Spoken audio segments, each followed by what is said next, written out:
Could it be possible that one of the seven wonders of the ancient world never existed at all?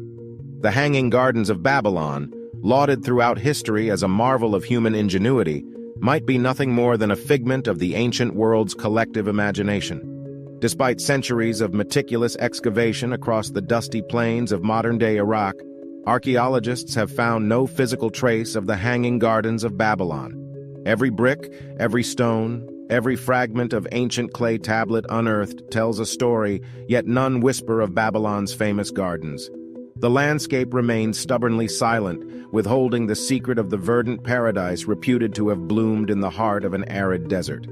The gardens were first chronicled by ancient Greek historians, who painted a picture of a lush, terraced oasis suspended high above the city. Described as a mountain of greenery that seemed to float above the desert sands, the gardens were reportedly brimming with exotic plants, trees, and vibrant flowers, fed by an ingenious irrigation system that drew water from the Euphrates River. The narrative captured the collective imagination of subsequent generations, solidifying the Hanging Gardens' place in the annals of history as one of the seven wonders of the ancient world. However, no Babylonian records mention the gardens. This is a striking omission given the Babylonians' meticulous record-keeping practices. They chronicled everything from royal decrees to mundane transactions, leaving behind a rich tapestry of their civilization's history. Yet the Hanging Gardens, an architectural marvel that would have been a crowning achievement, find no mention in their documents. The Greek accounts, written hundreds of years after the supposed existence of the gardens, are our sole source of information. Berossus, a Babylonian priest who wrote in Greek, first mentioned the gardens in the 3rd century BC, while the most detailed descriptions come from Diodorus Siculus and Quintus Curtius Rufus, who wrote 4 centuries after Berossus. Their accounts are eerily similar, despite the time gap, suggesting they may have drawn from a common yet unknown source. Stranger still is the inconsistency in these accounts. While Berossus attributed the gardens to Nebuchadnezzar II, Siculus and Rufus credited them to a Syrian king.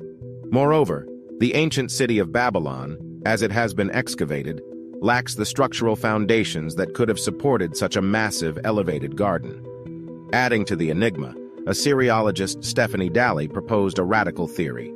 The gardens were not in Babylon but Nineveh, over 300 miles to the north. She posits that the Greek historians may have conflated the two cities' stories, attributing Nineveh's gardens to Babylon due to its fame and grandeur.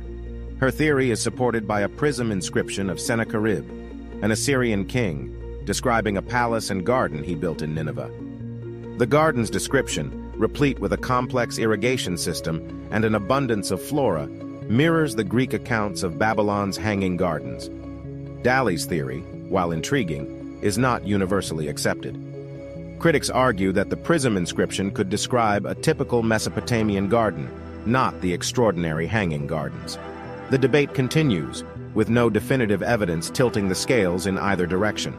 Thus, the real story behind the Hanging Gardens of Babylon is shrouded in mystery, intrigue, and speculation.